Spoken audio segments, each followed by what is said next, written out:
Hello, nonprofit leaders. I'm Sarah Olivieri, your host, and this podcast is here to assist people like you, executive directors, board members, and other nonprofit leaders make a bigger impact with insights, tips, and lessons learned from nonprofit leaders and experts.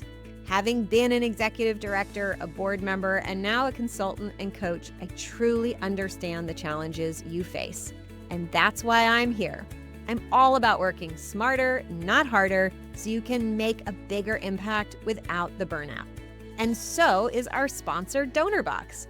DonorBox isn't just a suite of helpful fundraising tools, it's a partner that helps you raise more money and supports you in retaining your donors. I love their forward-thinking approach. Visit donorbox.org to learn more.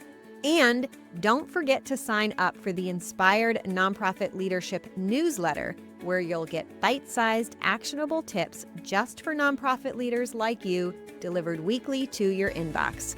Sign up at inspirednonprofitleadership.com/sign up. Okay, let's dive into today's episode.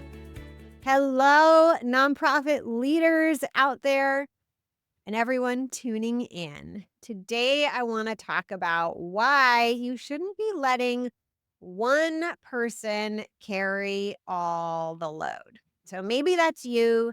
Maybe you are a nonprofit or even a for-profit mission-oriented business who is overly dependent on a single leader. Maybe that means you only have one person in a leadership position, or maybe that means you just don't have enough leaders and there's one, often the executive director / CEO, especially if they've been a founder, who are really carrying the load. Well, give me a few minutes, and today we're going to talk about how to change that situation and build a stronger, more resilient nonprofit. First of all, I want you, because so often we end up in this situation because we're like, I just got to do more. I just got to do more. It's going to make it better for my nonprofit if I do more.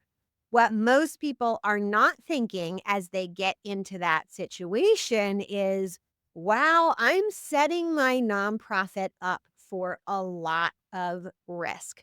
So this is probably one of the number one reasons why it's important not to have one leader carrying too much weight for the organization, right? Because it actually becomes risky for the organization's future.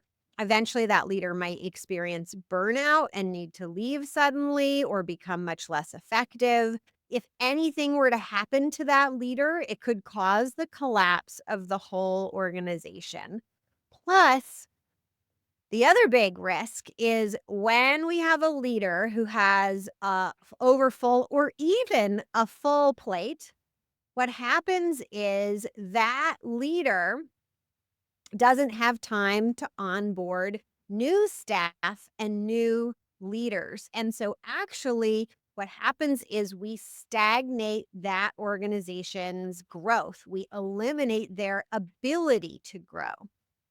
All right, so how do we get out of being stuck and come back into flow with not having an overloaded plate? So here's how we do it. All right, so the dangers of having one leader in place.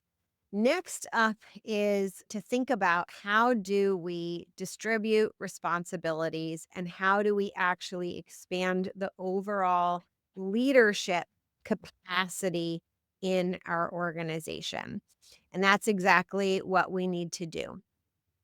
So I like to teach my clients, I've created this nonprofit leadership blueprint, and I teach it in some of my free trainings as well, that maps out the key roles that every organization needs to attend to in order to fully expand, grow, thrive. So what do we do to, first we'll talk about two scenarios. What do you do if you're growing and you're not in trouble yet? And what do we do if you have a leader who's already has an overloaded plate?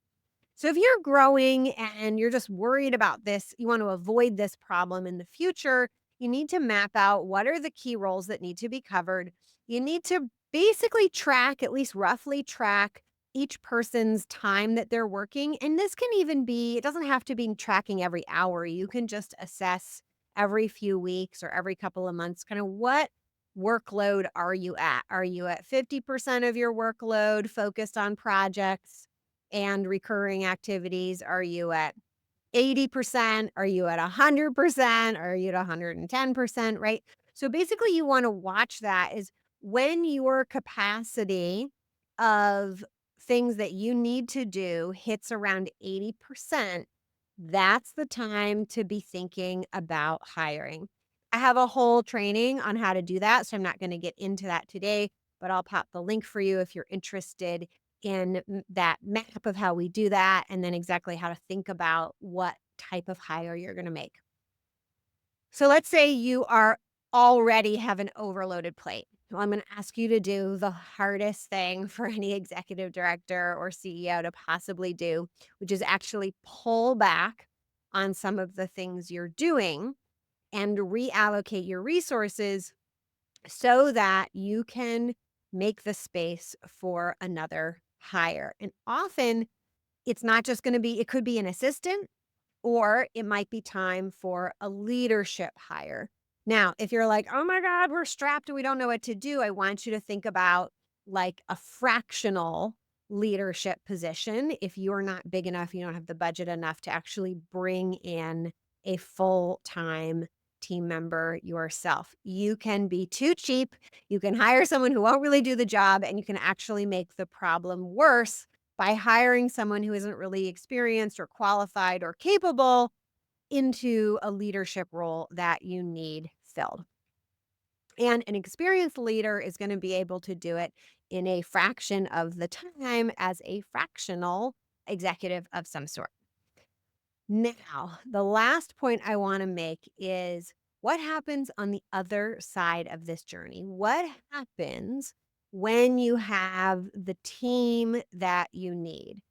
Well, we have this synergistic effect. So, with more team, more leaders, we have more distributed decision making, which means when each person is carrying a lighter load of the decisions, we end up making better decisions. When we make better decisions, we make progress faster.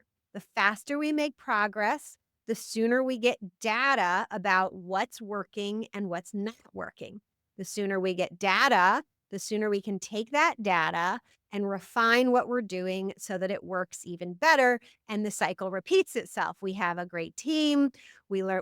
Everything starts working. We start getting more money. Then we add even more great team members. Then we're able to do stuff even more quickly. We learn faster, we iterate faster, and everything just gets better and better. That's all I have for you today. If you'd like tips like this in your email inbox and you're not already subscribed to the Inspired Nonprofit Leadership newsletter, you can access that at inspirednonprofitleadership.com/sign up. You can also check out other podcast episodes there of the Inspired Nonprofit Leadership Podcast at inspirednonprofitleadership.com/podcast. And if you're thinking, oh my God, I'd love to actually work through this one-on-one live with Sarah, that's what I do with my clients in the Thrive program and in one-on-one engagements. And you can learn more. We can have a conversation about working together. And that all starts by going to pivotground.com/application. Just tell me a little bit about yourself, and then you'll be able to schedule a call where we can see about how I can help you and if we're a great fit for working together. Until next time, all the best. You've been listening to Inspired Nonprofit Leadership. Thanks so much for tuning in. Be sure to subscribe so you don't miss a single episode or the bonus episodes. And while you're at it, please leave a rating and review, and be sure to share with your friends and colleagues. Tune in every week for more useful insights and wisdom on nonprofit leadership. Thanks so much for all you do for the communities you serve. Until next time, all the best.